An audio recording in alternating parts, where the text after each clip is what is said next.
महिला आरक्षण को लेकर के 3 दिन का सत्र बुलाया गया है और उसको 2029 को लेकर के उसको लागू करने की मांग की जा रही है। नहीं, हमारी पार्टी और आदरणीय श्रद्धेय नेताजी हमेशा महिला आरक्षण के पक्षधार रहे हैं और उत्तर प्रदेश में जिला पंचायत में जो आरक्षण लागू किया गया था, पहली बार उत्तर प्रदेश सरकार ने आदरणीय श्रद्धेय नेताजी ने लागू किया था। हम चाहते हैं कि महिला आरक्षण बिल आए और इसी के साथ समाजवादी पार्टी यही चाहती है कि अगर आरक्षण आ रहा है महिलाओं के लिए और बिना कास्ट सेंसस के आ रहा है क्योंकि आरक्षण, लेकिन हमारी ये मांग है कि आरक्षण में भी हमारी पिछड़ी महिलाओं को, पिछड़ा वर्ग है उन सभी महिलाओं को भी आरक्षण मिले और साथ ही हमारी अल्पसंख्यक बहनों को भी इसमें आरक्षण मिले, क्योंकि कहीं भी ऐसा लगना नहीं चाहिए कि कोई भी आखिरी पंक्ति या आखिरी छोर का हमारे जो समाज है वो छूटे। हम चाहते हैं कि सभी समाज की महिलाएं बढ़ चढ़ के इसमें आगे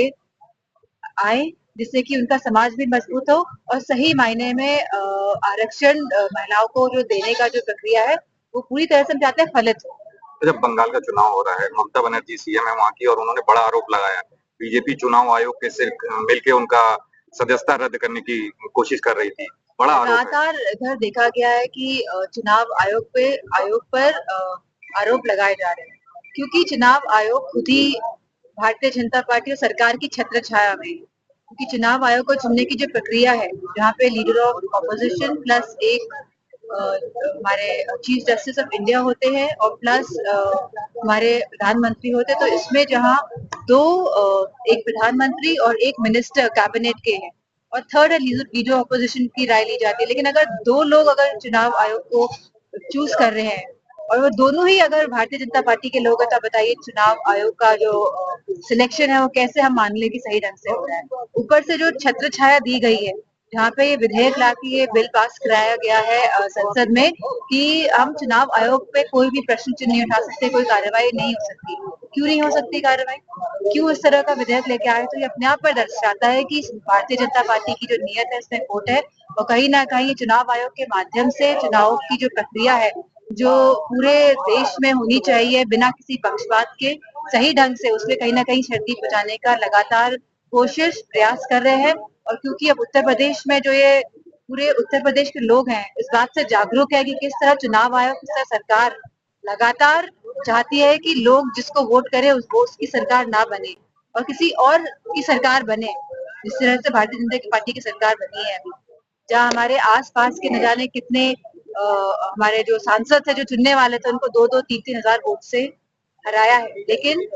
बंगाल की लोग भी इस बात के तैयार है कि ममता बनर्जी वहाँ पे मुख्यमंत्री बनने जा रही है और उत्तर प्रदेश भी विकास के लिए और